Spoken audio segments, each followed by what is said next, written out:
Hi guys, for today's video, ito namang Chocomallows ang ipapakita ko sa inyo dahil sobrang dali nga lang ng pagkakuha ko dito sa mga item na to. At dahil nga sobrang dami pa ng stock sa machine na to at kitang-kita nyo naman na full load pa yung machine, ay ang tinarget ko dito yung mga malalapit sa price shoot.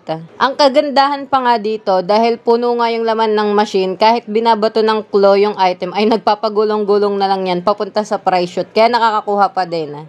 Dagdag pa dito yung sobrang kapit ng claw, kaya ang gandang laruin nito at hindi nga lang ako yung nakakuha dito, marami pa kaming nakakuha dito. At dahil nga ang dami kong nakuha ay namigay na din ako sa mga batang nandito sa branch. At isa pa nga sa pinakamaganda sa paglalaro namin dito ay napakabait ng crew dahil kapag hindi naabot ng claw yung mga item ay inaayos kagad ng crew. Kaya shoutout na lang din sa lahat ng crew dyan sa Robinson Cainta dahil lahat sila mababait sa atin.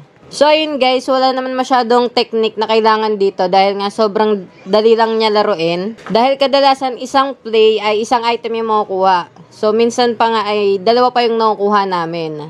So ayan, makikita nyo sa video, unti-unti na ngang nauubos yung laman ng machine. Pero hindi naman namin naubos lahat ng yan nung araw na nilalaro namin to. At ayun na nga, kung nagustuhan nyo ang video na to, follow na kayo sa aking social media accounts for more claw machine videos and for more tips and hacks. Thank you for watching and goodbye!